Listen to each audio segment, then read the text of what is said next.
to Hail Varsity Radio, the voice of Husker Nation. Insight, opinion, expertise, with the biggest and best names talking Nebraska across the state. Join the show on Twitter at Hail Varsity and at Schmitz_radio. Call in at 402-466-ESPN or 1-800-825-5865. Here's Chris Schmitz.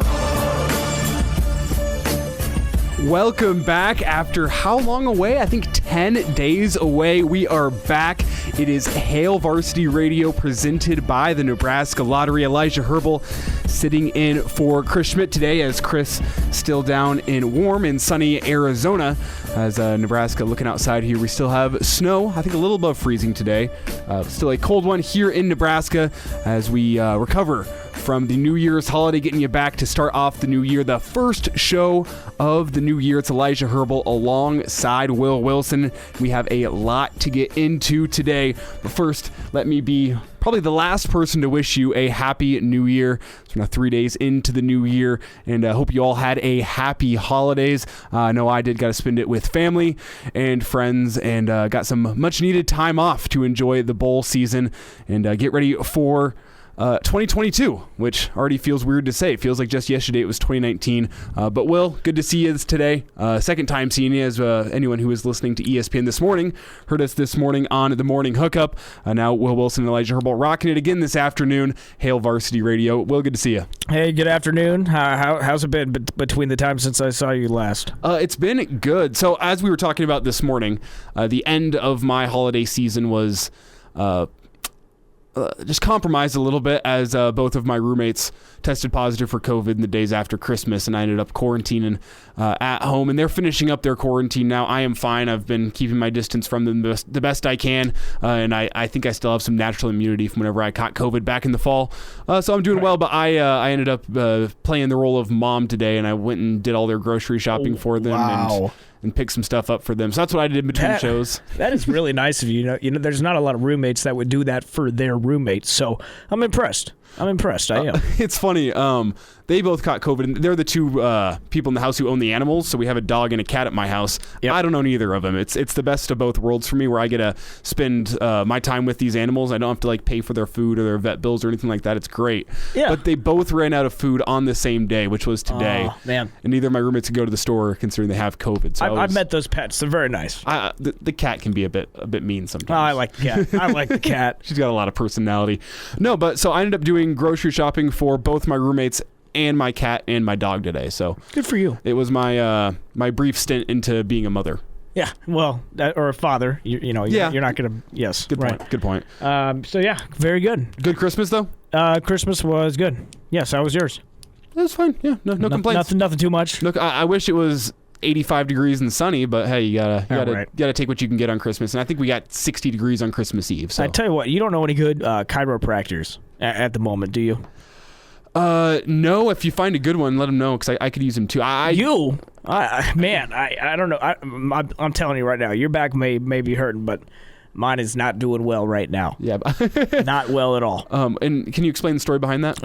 I was taking the battery out of my car this morning, just after the show we did earlier, the morning hookup, and I tweaked it. I did something to it. Driving over here was one of the worst drives of my life. Sitting here right now is very painful. You cracking my back helped a little bit. It did. It helped a little bit, but it's not feeling too well right now. This is your flu game. Will Wilson playing through the pain here. Sitting here actually is nice. Leaning back like this, I feel like Cronkite. The way I'm just kind of sitting here with the mic in front of me. But no, it's good. Everything's fine. Thank you for having me. Yeah. So happy holidays, and let's hope 2022 is a little bit better this year. Numbers to get in the show today: 402-466-3776, 1-800-825-5865. You can email Chris at hailvarsity.com. I won't be getting that email, but you can email Chris and let him know. Talk to him, as he's going to be back on Wednesday. Emails. He can forward us them. Yeah, so Chris enjoying his last day in Arizona. He'll be coming back tomorrow, and he'll be back for the show on Wednesday. It's myself, Elijah Herbel, and Will Wilson until then. And we have... Well, it's funny because I was expecting after 10 or 11 days away that there would just be plenty to talk about today. We really didn't have much movement at all over winter break. I mean, I was expecting maybe a running backs coach would be announced. Yes. No running back coach announced. No defensive line coach announced. no special teams coach announced. And the Huskers picked up one transfer portal pickup. That is Oklahoma State offensive lineman Hunter Anthony, which we'll get into with Greg Smith here in just a little bit. But at the end of the day, it seems like the Huskers enjoyed their holiday break too. Maybe they were catching some bowl games. So not all that much to talk about. What I want to start this off with, though, is the fact that there has not been any assistants announced yet for this Husker football team. Yeah. We were expecting, especially running back coach Ron Brown. Maybe that was going to be the holiday gift from the Huskers to us, was that Ron Brown to be announced as the running back coach. Or maybe they'd officially announced that Dawson would be moving into the defensive line position. Bill Busch can come in as a special teams coach. I didn't know what they were going to be doing, but I really wasn't expecting the answer to be no movement whatsoever over the winter break. And Steve Sipple released a pretty good article yesterday saying what he's hearing in the tea leaves, and that's that Scott Frost is still looking for running back coaches, looking elsewhere besides Ron Brown, trying to find some external candidates. As for the defensive line, that was expected to be moved to Coach Dawson. Coach Dawson will be moved from outside linebackers to defensive line. That is just awaiting an announcement, according to Steve Sipple. And then the special teams coach will most likely be Bill Busch, and as well as a role coaching the secondary as well with Travis Fisher. So that's where it sounds like we're heading in those two positions. Yeah. Still awaiting to hear a running back coach. But at the moment, it sounds like Ron Brown's the favorite in the room, but Frost still going through his external candidates. Interesting. Yeah. You know, the TCU coach, and then is Knox from Florida. Yeah, Knox from Florida is the name that I'm hearing a lot. Yeah, and that's funny. It's been a big conversation about would Ron Brown fit as a full-time assistant coach. Frost has said in the past that it is a big-time commitment. And it's something that, it would be a big job to take on for Ron, which makes me think that Ron won't be the full-time assistant. I think they're going to go out and hire somebody else, but we don't know. I think we should get an announcement this week. I don't really know what we were kind of waiting for. I mean, maybe Frost is waiting for everybody to get back on campus to make a big announcement. I'm not sure. But for me, would you be unhappy if the coaches were Ron Brown, Bill Busch, and Dawson, three guys that were already on staff? Would you be mad if that was the final three? Because I think I'm happy with the three hires Frost has made. Mickey Joseph is a slam dunk hire for the wide receivers coach. Mark Whipple will wait and see how the offense looks, but at the moment, I know it's not a game that's played on paper, but on paper, Mark Whipple seems like a good hire. And then Raiola is a bit of a wild card, but based on what he's done in the transfer portal already, it seems like he's got a good reputation coming in here, despite the fact he hasn't been a head offensive line coach himself. So I'm happy with those three. The question is could Frost have done more? Could he have gotten more of an influence from other schools, other trains of thought, as opposed to just going with three guys who are still already in his staff, now just giving them promotions, essentially? He can, and there's still a lot of time to do that. That's why, there's going to be a lot more coaches fired here in the next week, which means a lot more assistant coaches, they all leave and they open up. So I think if he would go with that path and just promote from within. Now, for the defensive line, I get it. Dawson, he's done it before. I'm fine with that. Bush, special teams, fine with that. But Ron, if you add Ron to that list, it seems kind of lazy to me. Seems kind of lazy to go with Ron. And the question becomes, why has there been no announcement if Ron Brown is the guy? He's probably not the guy. That's what I'm thinking. And also, you let Tuioti, go to Oregon. Of course, that opens up, some cash. And I don't know if the goal is to be saving money right now, but to fork out some cash for a new running backs coach is something I think we should be doing. Yeah, is it swing and a miss? Is that what's going on? Is that why there's no announcement? I don't know. Time will tell. We welcome in Pete. Again, you can call the show 402-466-3776. Pete, it's good to talk to you. Happy holidays. I guess it's a little late for happy holidays. Happy New Year, bud. How you doing? Pretty good. How you doing? Doing pretty. I mean, the fact is, I'm back at work after a week off, so how good could I be? Just kidding. Happy to be here and ready to talk some Huskers. What do you got for us? I guess I'm going to give my opinion. Go for it. Ron Brown is probably one of the best assistant coaches Nebraska has ever had. Every position that he has coached, he has elevated that position. If Ron Brown wants to be a full-time running back coach and is not hired, I will be very disappointed. And I will turn a little frown according to Scott Frost, because I think that is BS. Ron Brown is one of the best assistant coaches Nebraska has ever had. So that's my opinion. Well, I think on the flip side of things, Pete, before we let you go, are you concerned that he's a guy that's been in the room? I mean, I know he hasn't been the head running back coach, but would you want to get some new ideas into the running back room? Because, I mean, Ron Brown's influence has been on the room, being an analyst around the running backs and just being around the team. You know he's been an influence, and we haven't seen that running back development. So I don't think Ron Brown's a part of the problem by any means, but do you want to get a fresh idea in here, a fresh set of eyes to see this running back room and to give an unbiased opinion, similar to what we're going to be seeing with the quarterback room with Mark Whipple?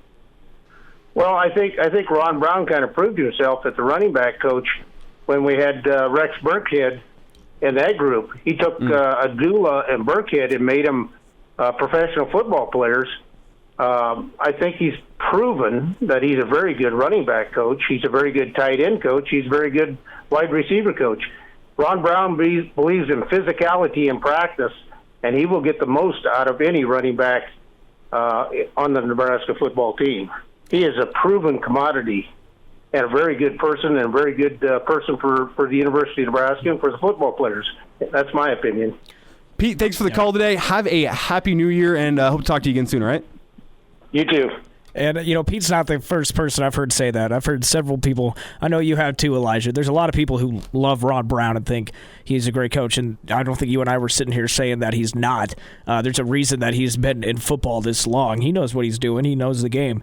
I just think football is changing a lot, and you have a lot of young kids. I mean, I just keep them on staff. That's fine. I just think you have an opportunity to go out and get a guy who really knows the position well, that you could use this. I'm saying, you got some cash open after Tuioti leaves. Let's use it, right? But for all that the game is changing, is the game still not simple? If you watch the college football playoff, it was still lines of scrimmage and running backs running downhill. That's what won Alabama and Georgia their games over the weekend. Was a powerful physical offensive line that was able to open holes to the running backs and a running back running downhill. Yes, and thank you. I wasn't quite talking about the physical side, like the play side. I'm talking just like the type of young kids today. That's being really able to what connect I'm getting with them. at. Exactly. Thank you. But Pete, again, you're not the first person that I've heard say that, and the fact that I've heard many people say that, I'm sure Ron Brown is a great coach. Yeah, and I don't think you're campaigning against Ron Brown, because I'm kind of in the same boat as you here. I don't want to say it feels lazy to hire Ron Brown, but running back is going to be a position that is paramount in the Big Ten, along with the offensive line. Just as I said, physicality is still a big part of football, and we're almost returning back towards physicality from what you see in offenses 5 years ago compared to what we saw in the college football playoff on Saturday. Friday night was what that was. Was that physicality is still the easiest way to win in football, is to control the lines of scrimmage and to have an effective running game. And I think whenever you look at how important that is in the Big Ten, it's not the worst thing in the world to want to bring in a fresh set of eyes to be able to see what Nebraska is doing wrong in the running game. But before we get out of here, I know we haven't mentioned the quarterback position at all. That's because really no news to discuss there. Still a couple names out there. Chuba Purdy, maybe. Who knows? That kid from Texas. Is it Chuba? I believe it's Chuba. Chuba, whatever. Casey Thompson. We got Casey Thompson from Texas. At Texas, which a lot of recruiting sites are crystal balling him to Nebraska. But still, nothing that we've really heard all that much. Aside from that, maybe some insiders are in the know. We'll talk with Hail Varsity recruiting insider Greg Smith here in just a second, ask if there's any news in the quarterback position. I'll ask him about the new offensive line transfer, Hunter Anthony as well from Oklahoma State. That's coming up here after the break. But before we get to that, I'd be remiss if we didn't mention the Husker basketball game from last night. I know it hasn't been a season a lot of Husker fans were expecting from this Husker basketball team. But again, it was a story last night of this Husker basketball team just not being able to find a win. It was their third game of the year. They lost at the free throw line. Yeah, it's tough to see, especially that it came from Lat, who was having a decent game, had that big dunk, huge play in that game, changed the momentum, and he goes to the line and misses both free throws. Only needed to hit one. Just super frustrating. It felt like a perfect storm for Nebraska to get a win finally, with Ohio State coming off the long COVID pause. Ohio State 16 turnovers. Nebraska shot better than 30% from behind the arc, and better than that, they were hitting threes whenever they needed them. Down 6 with 5 minutes left to go hit back-to-back threes, tie the game up.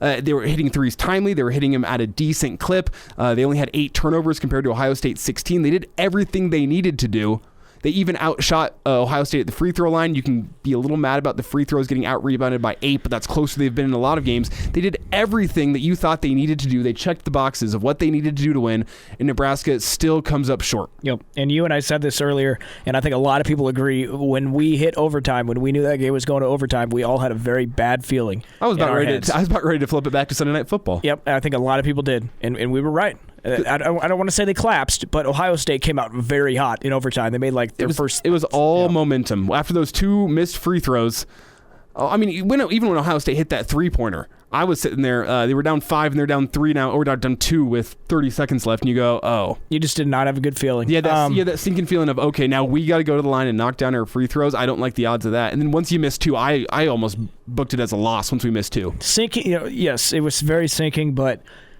hey, there's something to be happy about last night's performance. We didn't collapse. There's been talk about this team not trying. They tried that the entire game last night, especially on the defensive side. Their intensity on the defensive side was why I think they almost won that game. We'll talk with Jacob Padilla coming up to lead off the 5 o'clock hour, whether it's better to be optimistic or pessimistic after that result last night. Is that reason for optimism Nebraska maybe could get some wins in the Big Ten, or is that reason for pessimism they still can't find a win?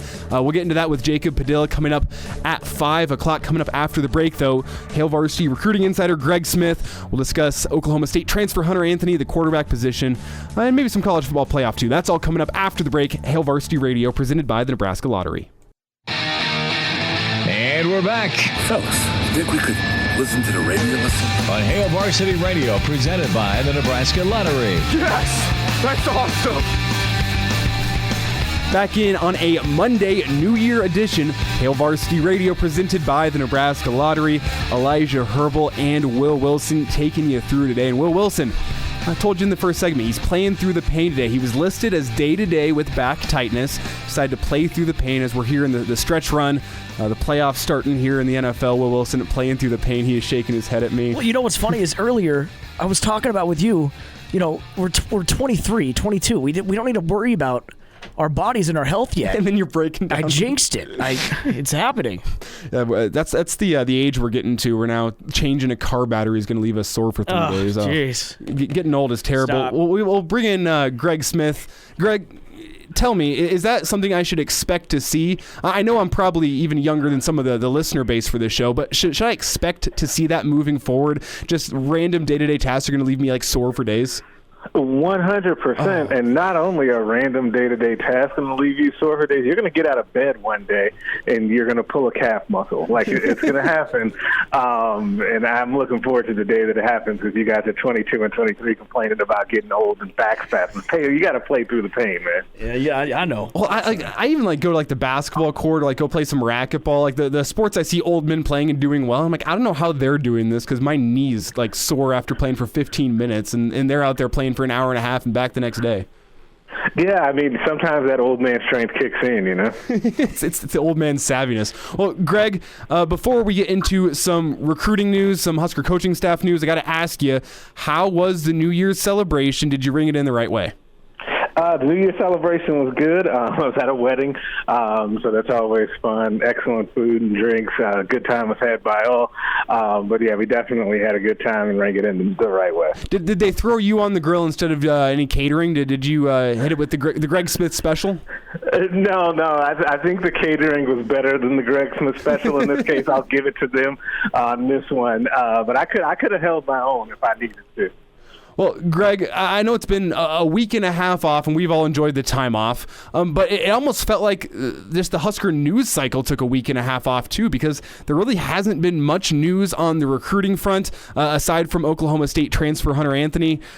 So we got that news in, but no new Husker coaching staff news. We didn't get any transfer quarterback news, really, and it just all around felt like it's been a slow week and a half since our last show. Yeah, I think that's 100% accurate. I think that what kind of happened is everybody needed a little bit of a break after kind of that sprint from the end of the season to the December signing period. There was a lot of stuff that was happening during that time, right? It felt like every day we were getting some sort of new news or movement, whether it was coaching staff, guys coming through the transfer portal, recruits coming in, guys decommitting, people entering the transfer portal. There was a lot happening during those few weeks, so I think everybody needed a week or so to decompress, and I do expect things to pick up here quite a bit over the rest of this week. Okay, Greg, before we get to what's to come, I do need to hear about the one big piece of news, and that was Hunter Anthony committing to Nebraska. And the interesting thing here was he was playing in Oklahoma State's bowl game just a couple days ago, where he had some limited snaps. I know he was a guy who was supposed to start this year for Oklahoma State, and I think he had an injury during fall camp, kind of held him back a little bit. He got some snaps against Notre Dame, and even got to douse Mike Gundy in Gatorade, and then 24 hours later, he's announcing on Twitter that he's committed to Nebraska. You got the chance to speak with him, so can you give me some takeaways from him, and did you get a chance to watch him play in that game against Notre Dame? Yeah, it was a super interesting situation where you have a player that played in a bowl game, a big bowl game, and then transfer, very shortly after. But I think that was always the plan for him. And part of the reason, in talking to Hunter, like after he committed and talking to him before he committed, after he took his official visit in December to Nebraska, was that he was really appreciative of the way that Mike Gundy and Oklahoma State staff treated him after he told them that he was going to enter the transfer portal. And so it was important to him to be able to finish things out the right way with his team. So it wasn't as if, he played one day and he just up and decided to leave the next day. I think it was always in the works, and so much so that he even got in on some snaps right during that game. And so I think that was actually a really good sign for his character and what type of teammate that he is. You're right that he was scheduled to start this season and then got an injury, but he told me a couple of days ago that he's ready to come to Nebraska and compete. He gets here, I think, around January 8th or 9th. He'll be here in time for winter conditioning a second semester, and he's ready to come and compete and learn from Coach Raiola. We're talking to Greg Smith. So, Coach Raiola, he's going after guys, and it looks like he's also offering J.D. DiRenzo coming out a few minutes ago. Looks like he picked up an offer from Nebraska. What's this guy's deal? Apparently, he's being looked at by a lot of schools. Yeah, he's got a ton of offers over the last 5 or 6 days, and about half of them, it seems like, come from Big Ten teams. I know Purdue, Minnesota, Rutgers, and a few others. In addition, obviously, to Nebraska today, offered him, as I think he's a guy that was an FCS All-American. Nebraska could do worse than to go after FCS All-Americans, and Nebraska needs to continue to beef up those offensive line numbers and skill, considering it probably needs a little bit of an overhaul at that position after what we saw last year, with kind of a major regression with that group that led to them having a new position coach, obviously. But I think that he's a kid that's going to be really interesting, and he's got no shortage of options this offseason. Well, Greg, you talk about the offensive line needing instant upgrade. Do you think they've gotten that in Hunter Anthony and Kevin Williams Jr.? Those are the two transfer guys that have committed. They're in the boat so far. And I think both those guys expect to be competing for playing time next year. But do you think that the prospects are going to be open for them to be playing next year, or are they better than what Nebraska already has? To quote, I guess not quote, but to reiterate what Scott Frost said when Joe Burrow was coming here, is he better than what we have right now? Are these offensive linemen better than what Nebraska has right now? Probably in some cases. I think that any offensive line transfer looking at Nebraska is doing the math and saying, listen, I think I can go in there and maybe compete for a starting job. I don't think, and I wrote this a couple of days ago, I don't think that anyone on Nebraska's offensive line should be comfortable and that they're going to just come back in and lock down a starting spot next year. I guess really the only exception to that would be Teddy Prohaska, but he's injured right now and still recovering from that knee surgery. And so they do expect to have him back eventually, of course, but, it's probably he's not going to be ready to go for winter ball, right? And so I think that everyone should have their head on a swivel and ready to compete. And so if I'm a transfer guy coming in at offensive line, I'm kind of licking my chops thinking, hey, I can come in and make an impact right away. And we have no idea who's going to play center for Nebraska next year. Yeah, I was just going to ask you that. Does Nebraska need a center transfer? I mean, we've heard Nuruddin Nueli could be playing center next year. I know he got some reps in practice there. But does it make more sense for Nebraska to go try to find a guy in the transfer portal? Maybe Kevin Williams can play some center? That seems to be the big unanswered question whenever you have some new guys that look like they have positions they could be slotting in. Center just feels so unknown right now, and this almost feels like the coaching staff wasn't expecting Cam Jurgens' departure. Yeah, I would not be surprised if they try to get a center, but I could see them going either way. This is one of those things going to be really interesting with Coach Donovan Raiola, is that he's got to try to juggle at the same time getting to know the players that he already has, evaluate them on film, and try to figure out what he needs to bring in from high school or the transfer portal. And so if you're him, you probably are thinking, I need to bring in a center or at least someone with some experience snapping the ball so that we can have some open competition here. But if I had to guess right now, I would say that the Nebraska center next year is already on the roster and somebody that's going to get moved into that center role. It's just going to be tough to guess who that actually is going to be. But I would probably like to see them go after a center in the transfer portal this offseason. We're talking to Greg Smith. So, with all this transfer action going on, it's hard, or it's easy to get distracted from just general recruiting. And I saw just a few hours ago, Mikey Pauley from the Kansas City area committed to Nebraska as a football player, but then also a baseball player. What can you tell me about this guy? Yeah, so he was committed to Nebraska and will both to play baseball, I think last year. And then he got a couple of football offers, decommitted from Nebraska baseball to potentially pursue football. I think Kansas and a couple other schools were the ones that offered him in football. It looks like he's back kind of in the boat here to play both baseball and football at Nebraska. He plays in football. He plays quarterback. He's a 6'5" kid that's kind of mobile, dual threat guy. So it'll be interesting to see. He's a really good athlete, but he wasn't heavily recruited to play football. So it'll be interesting to see if he can just kind of get in the mix and he gives Nebraska another body at quarterback. But I think that you're going to see, obviously another quarterback is come in, at least one, and that's kind of the $1 million question going forward for all fans out there. Yeah, and aside from him, is it all quiet on the quarterback front, would you say, Greg Smith, to quote one of my favorite books we were forced to read back in high school, all quiet on the quarterback front?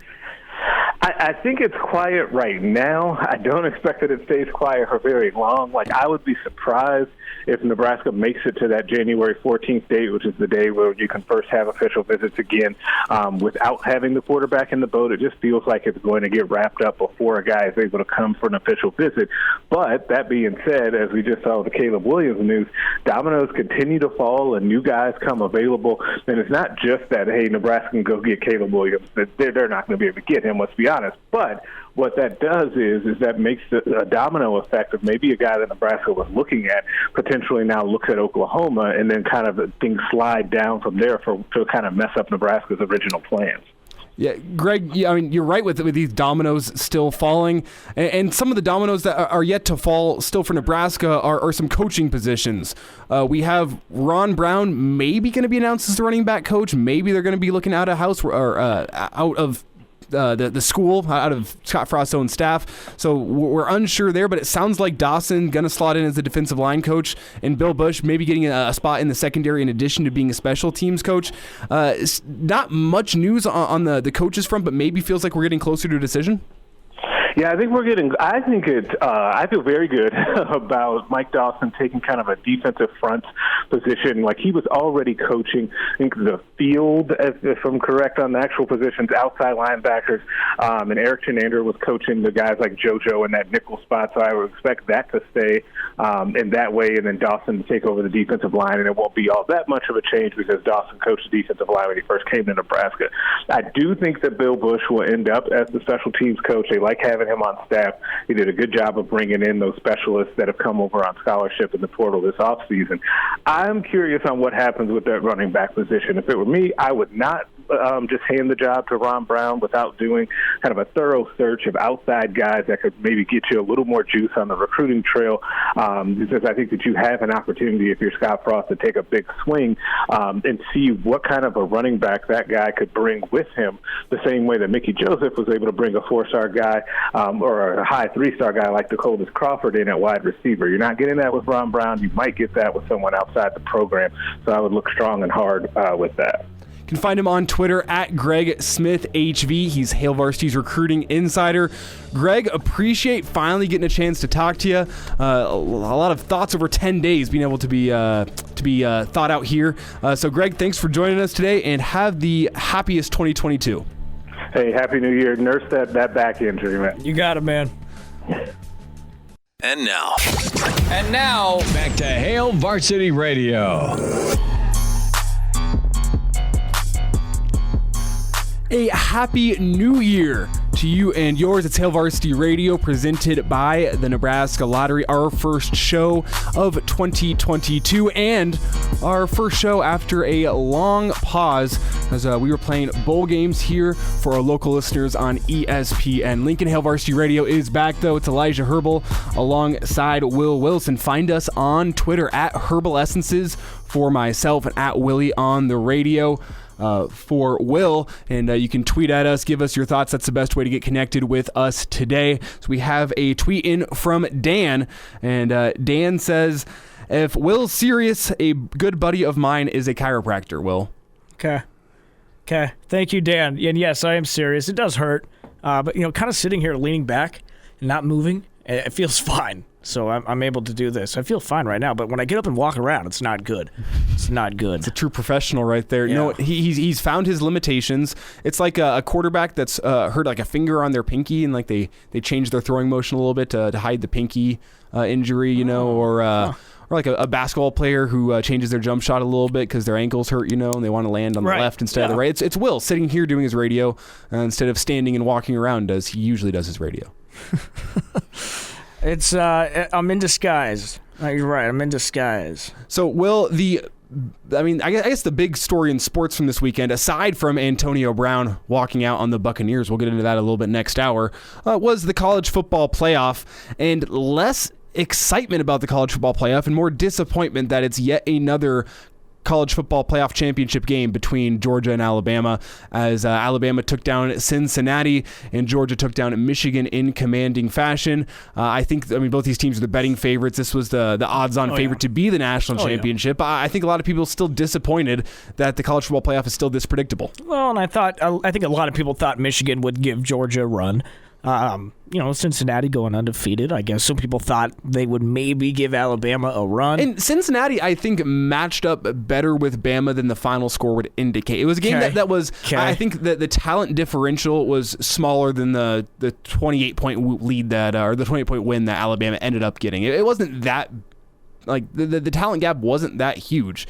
It was the fact that Cincinnati really only got dominated in one phase of the game. I wouldn't even call it domination. It was just that they lost in the trenches. Yeah, they lost in the trenches, and that was a difference in the game. There, they played up to Bama in a lot of other positions. Their secondary did a pretty good job with the Alabama wide receivers. Their pass rush did an all right job getting to Bryce Young, but it came down to they couldn't stop the run and they couldn't establish the run, and that was the difference in the game. And I guess it was the same in the Georgia-Michigan game as well, which I talked about earlier, where Georgia just ran all over Michigan. Yeah, both games were blowouts, and that's what we keep seeing. We keep seeing the same, championship, and, I guess it's good in some ways, right? That's how good rivalries get born, right? Continuing to see each other in the championship, right? Nebraska, Miami, all that. I guess this is how that happens with Alabama and Georgia, but I'm tired of seeing it. I'm super. But we knew these were the two best teams all year. They were 1 and 2 in the college football playoff rankings. That's true. Just about That's true. The entire year. Yeah. But my problem is those games were sleepers, and you look at the other games, which are now less important because they're not a part of the college football playoff. And the Rose Bowl was great. The Cotton Bowl was great. The Sugar Bowl was somewhat boring, but still pretty good.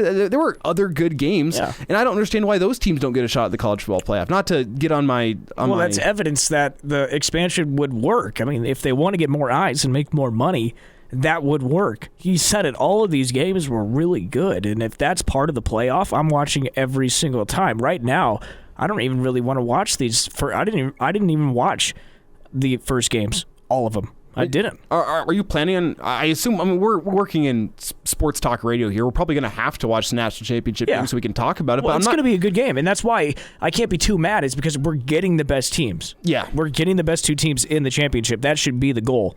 So I can't be mad at that, but as far as the first rounds, why are we even doing that? Let's just go back to the BCS then. Just take the top 2 in the nation. Well, and it's in a year like this, whenever you know who the top 2 teams are, I guess you got to play them all out because anything can happen in a playoff. But it feels like the quality of bowl season has been going down every single year since the college football playoff has been instituted. Was there a team that you watched in a bowl game that you think maybe could have beat Alabama or Georgia? Part of me wants to say Ohio State's offense was good enough to hang with those two teams. Yeah, but both of them looked the fact good. that Utah could put up 42 points on Ohio State, right. Well, who knows how much the defense was? It's a bowl game. I mean, but Utah had the same game plan that Michigan had, at least offensively, which is they were going to run the ball early and often and try to tell Ohio State, toughen up and stop us. And it worked well for Utah. I mean, they even kept on moving the ball whenever their quarterback went down. So I don't think it was Ohio State. Ohio State probably is the only team in the country that had the talent to match up truly with Bama and Georgia, but I don't think they were going to beat either of them. Yeah, I'm with you. And that's why it's tough to make the argument that I want to make, because there's reasons to back up the 14 playoff, and we're seeing it right now. But there's also reasons why we should want a playoff, because there's so much good football to be played. There's a lot of good football that is being kept out of the playoff right now. I guess we can get into college football playoff expansion here in just a little bit, but I look at the national championship game between Alabama and Georgia, and I really could care less who wins. Yeah, me too. I could care less who wins in that game. I'm going to be rooting for a good game, sure. I'll root for a game that comes down to the fourth quarter and we get some points and it's fun to watch. You'll be rooting for what you have action on. But my problem with it is it's going to be probably a 7:30 or 8 o'clock kick on a Monday night by the time you finally get through all the pregame, and you're going to watch it and it's going to finish at 11:30 at night, and you're going to say, okay, well, either Georgia or Alabama is going to win another national championship. I'll be going to bed early. I will be. Maybe I'll turn on a movie. Maybe I'll even put on the PS4 that day. I don't know, but I will not be watching all of it. It's not. I'm not going to say it's going to be the same game of what we saw last year, but same teams. It's just the same parity. Let's change it up. Paul joins us here on Hail Varsity Radio. Again, you can call the show 402-466-3776. Paul, we got about 90 seconds here. What are your thoughts? Bama, Alabama making it through. Yeah, I don't think anyone's really all that surprised, but are you enthused? Yeah, they're in it. Go, SEC, yay, whatever. My comment, though, would be the concept, we need to expand the playoff just so that we can get all the best players to stick around for the bowl games. How much better would Ohio State have looked if they had Chris Olave and the other guys that decided that they're going to go pro? Mm-hmm. Good point. Absolutely. They would have been much more competitive. And thus, if you have them in a bowl game in the playoff, there you go. Maybe they are up there. Now, don't get me wrong. I'm not rooting for Ohio State. I believe you. That's not. We didn't think you were, Paul. Okay. Yes. Just want to make one thing clear. I'm just diehard Huskers. I love it. Speaking of which, let's lose the last part of your 90 seconds here. Chubba, what's our Chubba report? I need me some Chubba. Yeah, is that your guy? He's the only guy left, right? Well, would you? My question is, would you rather have an unproven guy from Texas or Florida State, or you just rather roll with Smothers, who had a really good game against Iowa? Smothers, I love the kid, but I just don't think he's got it. Not yet.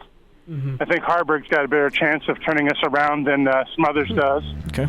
And therefore, let's get another name in, along with the true freshman coming in, and to see which of those four can give us the best opportunity to win next year. Well, Paul, thanks for the call today. I'll be rooting for Alabama for you and Ohio State. I know how big of a fan you are, so thanks for the call today, Paul. Not Alabama. I don't know if I like Georgia, but I will never root for Bama. You and me both. Paul, have a good one. Take care, guys. He's in his 20s. But sounds like he was born with a stogie in one hand and a brew in the other. Now, say my name. It's Elijah. Hail Varsity Radio. I got the body of a taut, preteen Swedish boy. As you heard the intro say, it's Elijah Herbel here alongside Will Wilson, taking you through your first show of the new year. Happy January 3rd to everybody, all who celebrate. As it's Elijah Herbel here, filling in for Chris Schmidt. As Chris enjoying the sun down in Arizona one more day. He's going to be back in on a Wednesday, sitting in alongside Will Wilson. Yeah, our voice guy works for free, so we weren't able to get an updated voicer for that intro. So you did a good job. Yeah, did my best there to intro the show for you all. Didn't want it. I played that before. It's just been so confusing to be like, it's actually not a man in his 40s named Schmidt doing the show today. It's me, Elijah Herbel. You're 22? 22, going on 23. Yeah, good for you. Man, I feel like I feel like I blinked. Like I was 19, I blinked, COVID happened, and now I'm 23 years old. Almost 23 years old. Getting there. But Will, one thing I didn't mention off the top of the show was that we had a shared experience during our week away from working these shows, and that was that we were both dog sitting. Yes, right. We were. So I need to ask about the dog you were. I was dog sitting a nice little, is half chocolate lab, half Aussie Shepherd named Suki. Very nice dog, about a year old. A lot of energy, but we had a good time together. I need to ask about the dog you were caretaking for. Similar to I think the dogs you were. There was actually 2 dogs I was taking care of. Yeah, it's not 1 but 2 dogs, and one of them was a. I think it was a chocolate lab as well. Mm-hmm. I'm not very good with my dog breeds, so bear with me. And the other one was, I swear, it's like a shepherd of some sort. It's not a German shepherd, but it's got the shepherd, tone to it. So it's something in shepherd. Don't know what the other part is. But like you, a lot of energy. And I had to stay at their house. It's kind of a weird thing to me, like, going to stay at the house that's not mine, sleeping in a bed that's not mine. Kind of a weird thing to me, but I got through it. And the dogs, man, they got a lot of energy. Did not get much sleep, but I love them, and always down to help out some friends. You a dog guy or a cat guy? Love them both. You got to pick a side. No, I can't. I love them both. I've never had a cat, if that tells you something. Okay. I've always had dogs, but I love cats and dogs. See, I like them both.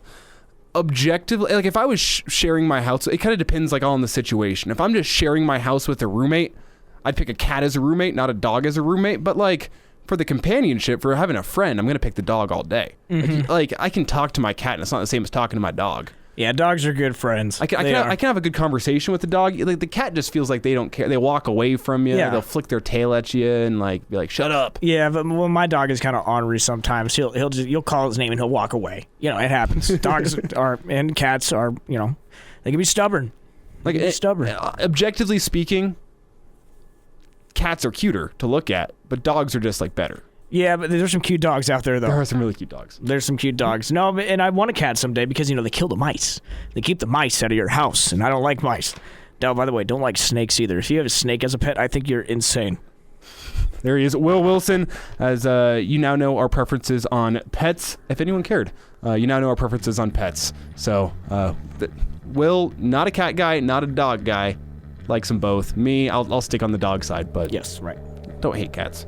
We'll have Jacob Padilla give us his thoughts on the topic coming up after the break. Also going to talk some Husker basketball, and we had a full week of holiday tournaments around high school basketball. We'll get into that with Jacob as well. That's all coming up after the break. You're listening to Hail Varsity Radio, presented by the Nebraska Lottery. Hour 2 up next. Welcome to Hail Varsity Radio, the voice of Husker Nation. Insight, opinion, expertise, with the biggest and best names talking Nebraska across the state. Join the show on Twitter at Hail Varsity and at Schmitz_radio. Call in at 402-466-ESPN or 1-800-825-5865. Here's Chris Schmitz. Rolling into hour 2 here on Hail Varsity Radio, presented by the Nebraska Lottery. Elijah Herbel, Will Wilson filling in for Chris Schmidt today, taking a little bit of an extended holiday vacation, as we got a lot to talk about, a lot we got into back in hour 1. We had Greg Smith join us. If you missed anything back in hour 1, you can catch us in podcast form, ESPNLincoln.com. Without any further ado, we got to welcome in the man on the hoop scene. That's Jacob Padilla. You can find him on Twitter at @JacobPadilla_. And Jacob, before we get into the nuts and bolts, talking Nebraska, Ohio State, some Metro tournaments, all that, I need to ask you, New Year's. Are you a fan of the holiday as a whole? Part of me thinks it's a little bit stupid, but I get it. It's nice to have a celebration every single year, but it feels a little bit silly with that holiday coming only a week after Christmas. Like you get this awesome Christmas celebration, then we go, okay, we've made an arbitrary start to a new year, and we're going to celebrate it. Are you a party pooper like that, or do you just enjoy the holiday for what it is? I have honestly never really spent much time thinking about it. I mean, it is kind of strange, just the timing of it, how sometimes you just get the whole week off. Sometimes there's days in between holidays. Some people have to go back to work for a couple days, and then you get a holiday again. But on the other hand, it is kind of just an entire week of. People refer to basically a couple of weeks in December as the holidays for a reason, because it's just easier to include everything together. So, I mean, I'm not opposed to it. The more holidays, the better, as far as I'm concerned. Yeah, that's a great point. And Jacob, especially more holidays whenever the Husker basketball team just finding ways to lose games. Like, it just feels like I need a break. I need to step away and count down and watch a ball drop, because I can't watch any balls drop for the Husker basketball team. It feels like everything's just bouncing out of the rim. But last night, a little bit of a different story, as they were able to shoot the three with some effectiveness, and they feel like they got some threes at good times, generated some turnovers, kept the ball safe for the most part, and they were taking on a team that hadn't played basketball in a few weeks, yet they still couldn't find a way to get it done. I just want to get your main takeaways from that game last night against Ohio State. Yeah, I mean, it's not really anything we haven't seen before with this team. They've shown they're capable of putting together stretches of good basketball and doing it against good teams as well. But we've also seen that they have a really hard time sustaining what has been working for them, and some of that is kind of the skill sets and talent on the team. Some of it's just habits of the guys on the team and what they fall back into.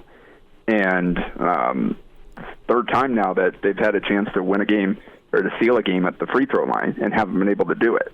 And you could see it just looked like nerves there. Both those shots from Man were way short. The second one almost it barely got to the rim, so it kind of looks like nerves in that moment. And there's not really anything as a coach you can do to prepare for that.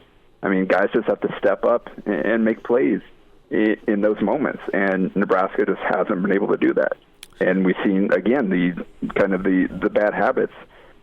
Huge dunk from Man, and he's celebrating. The team's excited. They're feeling it. And Ohio State, meanwhile, is taking the ball out and pushing up the floor. And Nebraska gets into a scramble situation and give up a three. And suddenly go from 5 with 36 seconds left to only up 2 with 30 seconds left. And then you have to go into the press break and the getting fouled and shooting free throw situation. So, again, it's just you see those bad habits pop up at the worst possible times, and that's what happened in that game, where it cost them again. Once I sitting up there, once they got to overtime, I never felt like Nebraska had a shot. Yeah. And then Ohio State knocked down that first three, to knock down 3 threes basically right away to push that thing to 6, and Nebraska was never in it after that. We're talking to Jacob Padilla. You know, Jacob, last night, the defense from Nebraska, the intensity on the defensive side really caught my eye. And we've, seen the past few weeks that, this team, we questioned whether they were really trying as hard as they could in some games. Last night on the defensive end, I think they did, and I think that's why we almost won that game. Did you like the defensive intensity last night? Yeah, to a certain degree. So they did a great job of kind of what the scouting report, the game plan was, in terms of taking away Ohio State's strengths, really locking down on the post. Derek Walker did a great job individually. Latman had some good stretches. And then their double teams and plugging up the driving lanes and forcing tough shots. That was all on point. The problem was the extra efforts outside of that, once they got the ball kicked around, and the transition defense. That stuff is hard. That really takes extra effort, and it just wasn't there. They gave out so many wide-open threes. I mean, Malachi Branham had an out-of-body experience. Like, dude had 63 points on the season in 10 games and went off for 35. But that's because most of his shots were wide-open threes or uncontested drives to the rim where he just blow by his defender and there wasn't any help. So those are easy shots, and it's not hard for a good player to get hot when those are the looks that he's getting. So Nebraska did a really good job defensively in certain regards, but they weren't able to put together a complete defensive performance. And that's how you lose a game, where you hold the opponent's top 2 scorers to 17 points on 5 of 19 shooting, is because the attention detail outside of that wasn't there. And Hoiberg said they kind of changed up their game plan a little bit as the game went on and went away from some of the double teaming and just asked Walker to kind of go one-on-one more with Liddell on the post. And that still continued to work. Again, Liddell only hit 2 shots the entire game. But they had other guys step up. A couple times they went under a screen on Jamari Wheeler, who he's Penn State transfer. He's not a big-time scorer. Throughout his career, he's been more of a kind of set the offense up, hardly shoot the ball type of point guard, and that's what he's been this season. Again, he's averaging like 6 points a game. He goes off for 16, hits 4 or 5 from 3, and a couple of those were Nebraska just going under the screen, and he's like, all right, I'm going to take this. And that's a guy that isn't normally in that situation deciding, you know what, I'm going to make a play here, and he did it. So that really hurts when you do feel like you execute so well in a certain area, but the other team's still able to exploit you and take advantage of kind of the openings that creates. And that's where Nebraska has to just continue to get better. You've got to get a little bit, those closeouts, those rotations have to come a little bit faster. In transition, you have to get back and not put yourself in scramble situations. And that still is happening too much. So you do have long stretches where they're playing really good basketball, but a mistake here or there can really cost you and kind of waste that effort. Jacob Padilla is with us here on Hail Varsity Radio. And Jacob, that's kind of been my struggle in evaluating this game last night is there was things you were happy with as a Nebraska basketball fan, with the intensity on defense. It felt like the physicality was there. They were doing well as a team rebounding with some notable exceptions on certain possessions, but generally they did better rebounding. They were getting good looks inside, and those good looks inside helped them generate some good looks from the perimeter. Yet all those things were going well for Nebraska, and they still found a way to lose that game last night. So are you optimistic that Nebraska is fixing some of these issues and getting better? Or are you still optimistic or pessimistic that, well, Nebraska did all these things right and they still lost the game? As we get into Big Ten season, how should we read that game? Yeah, I'm kind of getting to a point where we were with the football team, where I'm not going to assume that the progress is going to be there and show results until it actually happens. Because again, it looked like they had a huge chance to win this game. They were in control, and they just could not make those plays when it mattered most. And that's about half their losses so far this season are situations like that. Really, Michigan and Auburn are the only 2 games this season where Nebraska was just outclassed and just didn't have it that day. Every other game they've had a chance to win, and they haven't been able to take advantage of those opportunities. And until they start to do that, it's hard for me to go in confidence that this is going to be the game that they'll get it done. And so they just have to keep chipping away, keep trying to get better, keep refining some of the changes they're making. I think Trey McGowan's his return, which hopefully here in the next couple of weeks he'll have a chance to get back on the court. I think that will change things a little bit for them in terms of kind of the team ceiling and what they're able to do in certain matchups. He's not going to come in and be a 20-point-a-game scorer and kind of completely turn the season around, but the role he can play is something that they just don't have right now in terms of a guy that can actually stay in front of somebody on defense. And I feel like they would have won the NC State game had McGowan's been able to play, because I think he would have done a better job on Darian Sebron than anybody else Nebraska had out there. I feel like he could have done a better job on Branham than what they had out there last night and slowing that down. So I think he can come in and make an impact. We'll see kind of what size that impact will be and how long it'll take him to kind of get back to full strength and get in game rhythm. But this team isn't complete yet. They're still kind of working some things out. They're still progressing forward. So they can. I think they are getting better. They're starting to adjust some things, but it feels like whenever they make a step forward in one area, they kind of taking a step back in the other, and they're still kind of right where they have been throughout most of the Hoiberg era. Jacob, just a quick big picture question here. I know Trey McGowan's returning should be big for this team, but it's not what Nebraska feels like they need most this year, which is just a better presence in the post. Do you think that's a long-term issue that needs to be addressed by Hoiberg and his staff, that they need better post presence to be able to survive in the Big Ten? I don't agree with that. I think Derek Walker has been their best player by far this season, most consistent, steadiest, 15 and 10 last night. And Nebraska won the post battle significantly in that game against one of the best post teams in the country. The problem was they couldn't stay in front of anybody on the perimeter. So I do feel like that is one of the biggest weaknesses right now on this team. Derek Walker isn't the most talented player. He's not the biggest guy, but he's a good enough player that you can win with him as your starting 5 in the Big Ten. The problem is they just don't have enough around him right now. And they are starting to kind of shift things around to feature him a little bit more.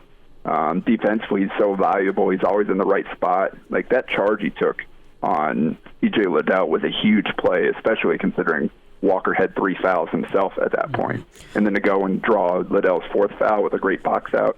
I think he had a 7-0 run by himself during that stretch, or scored 7 straight himself anyway.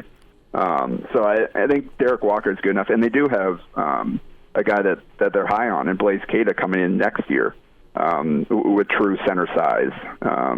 And has been playing very well at the junior college level. So we'll see kind of how he adjusts. But I think they're okay there. They need steadier play at the point guard spot, and they need somebody that can stay in front of guys on the perimeter so that they're not in constant rotation defensively, because that's where you can really get whatever you want on Nebraska.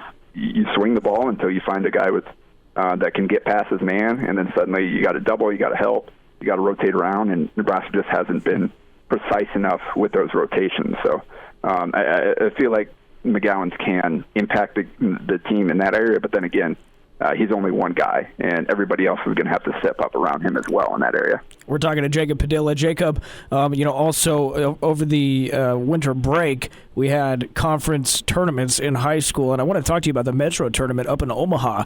They experienced with a shot clock, and I think I read they also used a closer 3-point line, if I'm not mistaken. How did these changes look to you, and your thoughts on shot clock and high school? Yeah, so the 3-point line, the issue was they weren't able to get a regulation high school line put down at Baxter Arena, just a combination of a lot of different things. So basically, I think what they did is they just operated off of the women's college line, which is a little farther than the high school line. And you actually couldn't, it was kind of hard to see, because the line outside there was the men's line, the one that was real bold and so it was kind of interesting. The refs had to really pay attention to see the line out there on the court. But anytime you play on a court where you've got the kind of multiple 3-point lines, kids are always going to shoot from the farthest one. And that's just kind of how it always is. But in terms of the shot clock, I thought it went really well. There were only a handful of kind of issues where there was a kind of user error, or the officials made a mistake or something like that relating to the shot clock. For the most part, it went pretty smoothly. And there was maybe, if one shot clock violation per game in the totality of all the games that I was there for, at least. Like it wasn't something that you felt on every single possession. For the most part, teams did what they would have done anyway. There were maybe a few games where it did impact the pace a little bit, but I think the biggest impact was kind of the end of quarters and then the fourth quarter, because I went watching those games on Tuesday and Wednesday, and then going down to the HAC final at Lincoln Southeast, which wasn't using the shot clock, just kind of normal. And you could tell the difference. Like, you don't have teams holding for the final for one shot with a minute to go in the third quarter. You don't have teams just stalling throughout the fourth quarter once they get a 5-7 point lead. Teams have to continue to execute all the way down to the final minute. And I definitely think it improves kind of the overall viewing experience, more so than the other way, in terms of, kids just chucking up prayers at the end of the clock all the time. I didn't really think that happened. It was minimal impact in terms of the overall play, but I thought it did help in certain areas. And I think it probably it went about as well as they would have hoped. And hopefully we continue to progress towards that more as the norm in coming years. Jacob, could we keep you around for like 2 more minutes on the other side of the break? If not, it's fine. But I want to hear about this Omaha West Side team. Yeah, sure. I can stick around. Appreciate it, Jacob. Jacob, 2 more minutes with Jacob Padilla on the other side of the break. It's Hail Varsity Radio, presented by the Nebraska Lottery. Chime in 402-466-ESPN or email the show, Chris@HailVarsity.com. Just try me. Try me. Back to Hail Varsity Radio. few more minutes here with Jacob Padilla. Jacob, so kind as to stick around for a few more minutes for this segment as we were talking to finish that last segment about the Metro tournament up in Omaha, as there were holiday tournaments across high school basketball in the state over the past couple of weeks.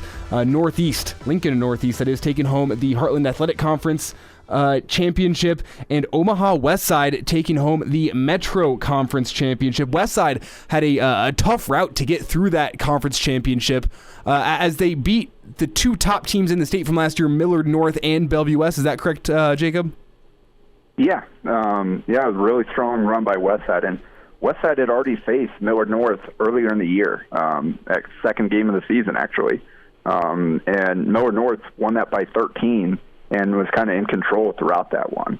So Westside kind of cleaned up against some lesser teams outside of that since then. But you're kind of wondering, yeah, they brought everybody back from last year, but how good are they really? Are they in that top tier? And they went out this last week and showed they absolutely belong there, like you said, knocking off Millard North and knocking off Bellevue West, and back to, I guess they had a break in between there on Wednesday and Friday. Anyway, back-to-back games. And it feels like they really kind of found what they need to, the way that they need to play to be successful. Junior Tate Oddbody has become kind of a really efficient scorer for them, and he had 20 in the championship game. It was really good in the semifinal as well, just scoring the ball.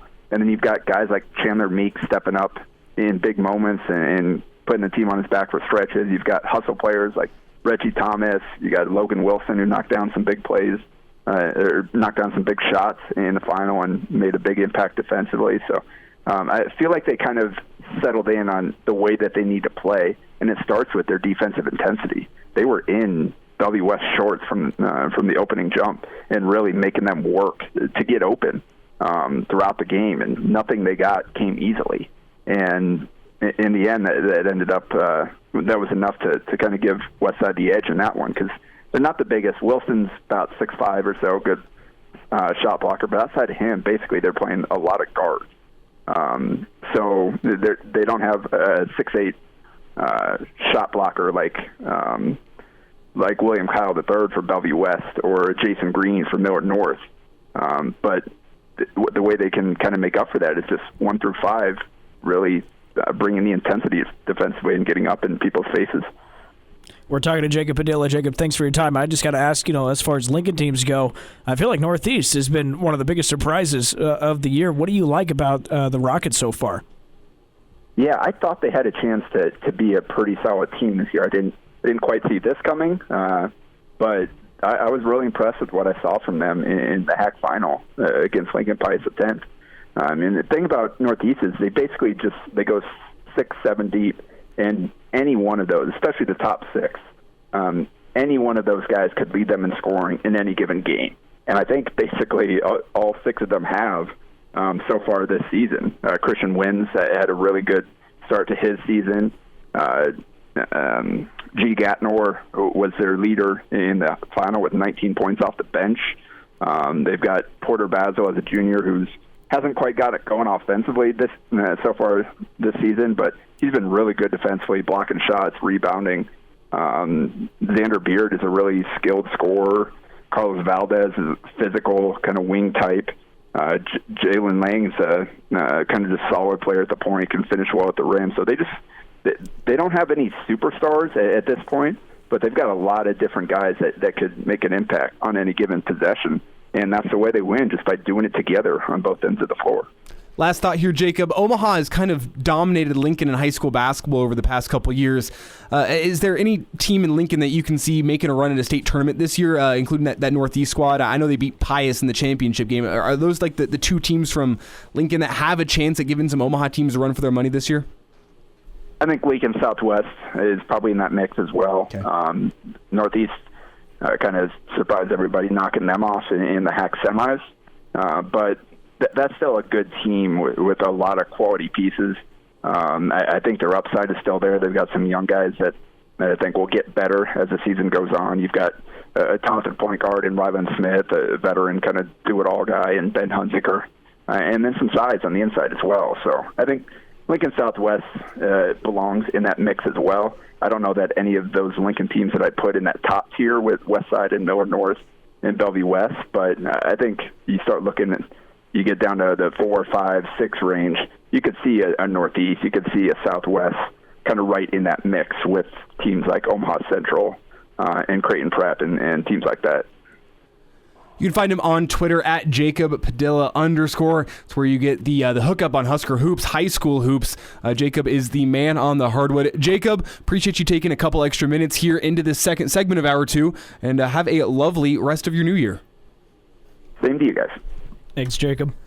Good stuff there from Jacob Padilla. Again, if you missed that or Greg Smith's interview with us back in the first hour, you can find both of those posted shortly on ESPNLincoln.com. I know the recruiting recon hit with Greg is already up on ESPNLincoln.com. Jacob should be up there soon as well. Or you can catch the entire show on the Hail Varsity YouTube page or wherever you like to get podcasts, Apple Podcasts, Google Play, Spotify. Just look at Hail Varsity Radio. You should be able to find the full show posted in all of those places, and that's where you can make sure to stay up to date with us. Will, before we get out this segment, want to quickly get into this Caleb Williams news, which you have now seen over Twitter about the past hour or so. Caleb Williams has announced that he intends to enter his name into the transfer portal. This is obviously Oklahoma's star freshman quarterback, took over for Spencer Rattler about halfway through the year.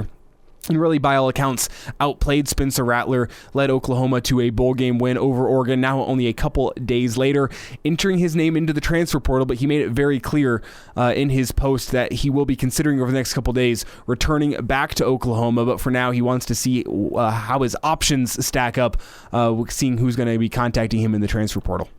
I just don't understand the whole, there's a chance I'm going to break up with you. Like, imagine being in a relationship and she says to you, in the next few days, there's a chance I'm going to break up with you, but there's also a chance that I'm going to stay with you. Like, how would you be feeling? You wouldn't want to stay with that girl, right? So I can't imagine how Oklahoma fans are feeling about this. I know I would be in the middle. Like, you're thinking about quitting, then just quit. If that's how you're feeling, then we don't want you anyways. But, I don't know how Sooner fans are feeling. I know that's how I'd be feeling. It's interesting how he says that it's still an option to return. And it is. We've already seen some guys return after being in the portal, Miles Brennan. So, but of course, Elijah, the fan base is heating up, and there's already memes being made about Nebraska and Williams. It's being talked about. Yeah, it's being brought up. This silent sound you're hearing from me is the sound of me rolling my eyes. And by the way, I could have swore Williams was already in the portal. Could have swore he announced he was doing that, but I guess I was wrong. It was just widely assumed that he was going to be in the portal, and you got to assume USC is the destination for him. Really? I mean, there's people out there saying like, "Oh, should Nebraska, should Ole Miss go try to get in and go try to get Caleb Williams?" Yeah, good luck. Yeah, it's a hot commodity. Good luck. He's going to go to USC. Like, why would you look at this grander scheme of college football right now and go, well, I could stick with the coach who recruited me to Oklahoma and gave me a chance at Oklahoma and is now going to USC and wants me at USC. Why would you look at that and go, you know what? Nebraska looks like a good option. Here's what you got to look out for. First, you got to look out if Caleb Williams has a girlfriend that plays soccer somewhere, because that's probably where he's going to transfer. Yeah. If he doesn't, then we could be serious about this. But interesting, like you said, we all thought this was going to happen. That's the next, big domino in the transfer portal, Caleb Williams. So, I mean, and we were talking about this for the past couple weeks, especially the weeks before Christmas, I should say, about this where the transfer quarterback portal is not even close to finishing up yet. There's still a lot of names in the portal, but now we're hearing about this Texas kid. I can't remember his name. Casey Thompson. He's got such a generic name. I'm so sorry. It is very generic. Casey Thompson. There's now people saying, well, could he go from Texas to Oklahoma? Whenever everyone before was saying, well, Casey Thompson to Nebraska makes a lot of sense, or Chuba Purdy to Nebraska makes a lot of sense. There's still so many dominoes left to fall. I like Nebraska playing the slow game here, seeing what happens. And I've been saying it. I said it back on the show this morning. I'd prefer if Nebraska would even just go through spring football and see what they have here on the roster before you try to go and dive. And I know that's waiting a while before getting into the transfer portal, but I think there's going to be more transfer quarterback movement after the spring football period. I mean, we're seeing it after the bowl period, which was expected. Now you're going to, I don't mind waiting and seeing what you got in spring football, personally, because if we're honest here, if we're looking at the state of Nebraska, if we're looking in the mirror here, there's zero reason for Caleb Williams to transfer to Nebraska, aside from the fact that he's going to step in and be the instant starter. But most likely he's going to step in and be the instant starter at 95% of college football programs in the country. Yeah. So it makes the most sense to go to USC. Mm-hmm. Go follow Lincoln Riley. You're right. But everybody's talking about it. He's a good player. We know that. Transfer portal. It's the new recruitment. Elijah, I can't help but bring up, we just got to talking to Jacob Padilla. I want to talk about the shot clock in high school, okay? Because he talked about it at the Metro tournament. He said it went fine. He said, if anything, there was only one shot clock violation in all the games he watched. Do you think it's time for shot clock in high school? It has been time for a shot clock in high school. This has been outdated there being no shot clock in college basketball has been outdated for about 20 years now. I mean, they added it 10 years ago in AAU tournaments where they added a shot clock. So like the high school kids, whenever they're not in high school season, are playing with a shot clock. If they go play college basketball anywhere, which I know that's not the goal for all high school basketball players, but really high school basketball is in part a proving ground for college basketball. And they have shot clock in college basketball. It just feels like it's the rule of the sport now, especially with how basketball has been speeding up across all levels, be it pickup basketball or middle school basketball, or high school basketball, college basketball. It's been speeding up everywhere. Why not stick with the times and add a shot clock? There's that bit in Family Guy when they make fun of the WNBA, and it's just the players passing the ball around for 2 minutes, not doing anything, just passing the ball. I mean, that's what we see in all levels of basketball in high school when a team is up big. I mean, there's nothing that's forcing them to take a shot. So I agree, it's time. And if you've watched just a small amount of high school basketball, you would know that I think that is time. Well, the argument against it has been what you need an operator for the shot clock, and you're going to have issues. And Jacob said they didn't have issues really at the Metro tournament, and we have the technology. I mean, most scoreboards they're making nowadays have a shot clock because, again, basketball uses a shot clock. It's just one of the rules of the game. Mm-hmm. So. Yeah, time for a shot clock in Nebraska high school basketball and high school basketball everywhere. Well, it's here. We're already seeing it, which is good. We'll see if next year they learn anything from it, and we'll see if we advance even farther with it. Imagine if there was no play clock in high school football. Yeah, it just stick with the times. If there's no play clock, nobody would run a play. Keep the game. No one's running a play in basketball. Yeah, that's true. We're at that point. People are just sitting there with the ball, saying, "I'm going to protect this lead." Ugh. We'll get into what Kirk Herbstreit had to say this weekend. That's coming up after the break here on Hail Varsity Radio, presented by the Nebraska Lottery. And now, back to Hail Varsity Radio. Back in on a Monday as we're rolling through hour 2 here on Hail Varsity Radio. Numbers to get in on the show today: 402-466-3776. It's 402-466-ESPN or 1-800-825-5865. We'd love to hear from you. So you can also tweet at us at Willie on the radio. For the man sitting right in front of me, that is Will Wilson. And for me, you can tweet at me at Herbal Essences. Find us, give us a follow, give us your thoughts on the show today. And I'm sure we're going to want to get your thoughts on this next topic, which is what Kirk Herbstreit hit on a little bit this weekend. But before we get to that, got to give you a message from the Nebraska Department of Transportation Highway Safety Office. That's using your seatbelt saves lives and prevents injuries. But that is only if the seatbelt is properly worn. Make sure it's over the shoulder, across the waist, and down into that little clicker on your side. This is a message from the Nebraska Department of Transportation Highway Safety Office. Make sure you buckle up, especially now that we're through the holiday season. Keep your 2022 nice and safe. So, Will, what I want to get into here is, we got a lot of traction on Twitter. What did Kirk say? What is he up to? Well, I got it pulled up for you so we can give it to you. This is from a little Sports Center hit on Saturday morning pre the Rose Bowl. This was between Utah and Ohio State. And he got into the topic of players opting out. Here is Kirk Herbstreit. Money, the amount of money, what's the difference as a player in saying these games are meaningless when, Des, we played in quote-unquote meaningless games. I know you guys were here a lot, but I just don't understand. If you don't make it to the playoff, how is it meaningless to play football and compete? Isn't that what we do as football players? We compete. So I don't know if changing and expanding it is going to change anything. I really don't. I think this era of player just doesn't love football. That's what I was about to say. We're dealing with a total different mentality when we're dealing with these student athletes nowadays, especially the football players. I mean, their whole mentality right now is about the championship, the playoff. We got to get into the CFB or the CFP. And because of that, they don't value the bowl games. Now, when we were coming up, Herbstreit and myself, like, to go to a bowl game was a huge reward for a fantastic season. That's what it meant. It's like, okay, your team played this well, so you're going to be rewarded by going to this bowl game. You're going to get a ring. You're going to get swag. Now, kids don't really care about that. They have a sense of entitlement.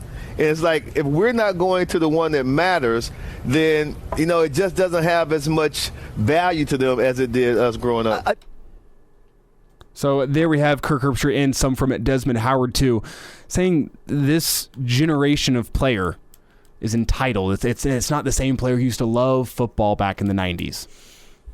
We'll get your instant reaction here in a second, but I listen to this and I go, well, yeah, of course they're putting themselves first. No offense, but it's like this is a college system which has profited off of them, has profited off their pay, made hundreds of millions of dollars over the course of their 4-year career. The athletic department as a whole has over their pay, and they're getting pennies in terms of what this NIL is giving them. I mean, I know some players are making hundreds of thousands of dollars off NIL, but your average college football player, even a good college football player who could be going to the NFL, I mean, I think the median income for a college football player, NCAA Division I Power 5, was a little under $15,000 over the course of the year for the average one, and that includes all the players who are making $1 million or $500,000. You factor that into that average. The average college football player is making a little under $15,000 in a year. That's from Open Doors. So, are they wrong to be putting themselves first after they have gone 4 years in a system which has essentially exploited them, profited off of them without them getting very much back in return? And you're going to be mad at them for putting themselves first and saying, oh, my reward for playing well this season, my reward for helping the team get to a bowl game this year is not to go play in the bowl game. My reward is to go off to the NFL and go make my millions of dollars. And hey, somebody else who helped me all year, a backup, a guy who was backing me up all year and did his time on the sideline and put in his work, he gets the chance to go out and shine in the bowl game. Not that I'm happy seeing opt-outs, but I don't think that's what's killing college football. That's not what's killing bowl season, is these, one or two players on the really good teams that decide, you know what, I'm going to put my future first and I'm going to go get my millions and not risk myself in a bowl game. That's not the problem with college football nowadays. Yeah, I don't know what Kirk was necessarily getting mad at. Was he getting mad at guys, not really caring about playing in bowl games, but do anyways because they didn't make the playoff? Or is he strictly talking about players opting out? It's focused on the players that have opted out because their team did not make the college football playoff. I think since Kirk and Desmond played college football, things have changed big time. One thing that I think about is the pay in the NFL. It's a lot bigger now than it was when they were going into the NFL, right? And the difference between what it means to be a first-round pick or a seventh-round pick. That's exactly. I wonder if the pay we're seeing right now in the NFL was what it was when they were going into the NFL. I wonder if they would have different thoughts. I wonder if they would have even played in their bowl games. Things have changed so much. I understand it. It's a business decision. You don't want to get hurt. You don't want to get rid of millions of dollars you could be earning off one play, one more game. I get it. I understand it. There's still a ton of guys who would love to play in that bowl game. Well, and the way I see it is, I think the tenure status in the NFL, I think you need, is it 7 full years of tenure to be able to get your lifetime pension? Dane just told us a couple weeks ago. It's 7 or 8. It's one of those two. And I look at it and I go, if you go pick up a knee injury in your bowl game or you break a bone, or it could just shorten your shelf life in the NFL. The NFL, I've heard it before. People say, what does the NFL stand for? Not for long. That's exactly what it is. And even if you are a 6th or a 7th round pick, if you can go accumulate 7 years, 8 years in the NFL, however long it is, you can be set for life. Yeah. It's also kind of a low blow to just go out and say, call these kids, what's the word that he used? Entitled. Entitled. Now, we have used that before in college football. There's areas where that fits. I don't think this is one of them. I think that's kind of low for them to say. And if I'm honest, the games that were on these past few weeks weren't terrible. There were some that you could see that maybe, the defense wasn't quite there, but they were entertaining games. You could tell both teams wanted to win the game. Isn't that all we're asking for? I know you want the players that we all know to be playing, but don't we want better games than just seeing one player that we all want to see? I do. I want to see a good game. If that takes taking one guy, pick it out and having Pitt and Michigan State be a great game, which it was, I'm fine with it. And they're saying, the reward of these bowl games isn't enough for these kids. Of course not. Of course the reward of just going to a bowl game is not the same as it used to be. Yeah, it's true. It has lost its juice. It has. I think back to that Holiday Bowl when we played Arizona and Nick Foles. Was that the Holiday Bowl? Not sure if it was the Holiday. It might have been the Capital One Bowl. Man, I don't know. But anyways, we played Arizona, right? It was with Bo Pelini, right? Zach Taylor. But, like I said, right? that illustrates my point perfectly. If you're not in one of the top bowls, why does it matter? But we don't even remember years later what the bowl was called. Right, but I remember we shut out Arizona. They didn't score a single point. I mean, we wanted to win that game. I mean, I don't know. Maybe it's different that we haven't been to a bowl game too, but I don't know. I think the bowl games were fine. If people want to opt out because they're about to make millions of dollars, I'm fine with that. It's one game. At the end of the day, a Holiday Bowl doesn't matter all that much. Like, I know people say, oh man, people used to care more about football back in the day. These kids still care a lot about football, but they care about playing football for the next 10 years, not playing with one game, whatever. They've been putting their body on the line for the past 3 years for university that doesn't really care all that much about them. Mm-hmm. We'll wrap up the show after this. It's Hail Varsity Radio. Miss us? Come here, brother. Give me a hug. Bring it in for the real thing. We're on call for you. Catch the podcast at hailvarsity.com, the ESPN Lincoln app, or download them on iTunes. Saddle up, partner. Back to Hail Varsity Radio. One last time here to start off your week. It's a Monday edition of Hail Varsity Radio presented by the Nebraska Lottery. Elijah Herbel, Will Wilson. We're going to be back at it tomorrow with more content coming your way. Going to get a Husker basketball update as Husker is playing host to Michigan tomorrow. I should say on the road against Michigan tomorrow. Michigan State, I believe. Michigan. They just lost to Michigan State. Nebraska did? Nebraska women's basketball team? Oh, I thought you were talking about men's. My bad. Nebraska women tomorrow. Could be hosting, could be at Michigan. I should know. I don't. Hosting, I believe. Okay. Hosting, I believe. So we'll get a little preview of that going tomorrow. As usual on Tuesdays, we'll talk with Mitch Sherman. So we've got a lot planned for you tomorrow. But before we get to that, should it take a few minutes to finish up this show to give a round of applause? Do I have a round of applause sound effect in here, Will? No, I've been trying to add one. I've been telling myself to add one, but I have yet to do it. I apologize. And by the way, you're right. Nebraska hosts Michigan tomorrow. Do you have one? I'll be mad if you do, because I've been trying to find one. But if there's not one, I'll add one tomorrow. That's the best I got. That was maybe a drum roll? Yeah, that works. That's that. The Cincinnati Bengals and former Husker Zach Taylor have won the AFC North. Incredible turnaround for Zach Taylor. I'm sure all the Chiefs fans out there listening want me to say something about the officiating in the game yesterday. So to them, I say, no, not going to mention it. The Bengals won that thing fair and square. Hands to the face on the goal line. You can't do it. Pass interference. You can't do it. Horse collar tackle. You can't do it. Even if they're ticky-tacky calls. So I actually did say something there. If they were very ticky-tacky calls, even then, the Bengals still end up winning the game, and at the end of the day, I think we can all be happy for former Husker quarterback and probably greatest Husker quarterback of all time during his brief time here. Are we prepared to say that? Just in terms of stats, in terms of what he was able to do within the offense? Man, you said of all time. I don't want to put this into like, oh, Tommy Frazier won the national championship. And in terms of what a quarterback is in modern football. In modern, I don't know. I'm not going to go that far. If you want to, that's your take. Elijah said it. I'm not going to go that far. Can we say best Husker quarterback in terms of arm talent? Yeah, see, not in terms of I personally would put it in terms of talent to play the quarterback position. Listen, man, a lot of people like what Joe Gantz had to put on the field too. Okay, I mean, there's so many other quarterbacks you could throw out there. That's why it's such a interesting conversation to have. But I'm with you, man. How impressive is that? The Bengals fans wanted him fired. They wanted him fired like every other week. And so I think it's great that he's shoving all that in their face. It's great to see a Husker finally, do something as a head coach, which is cool.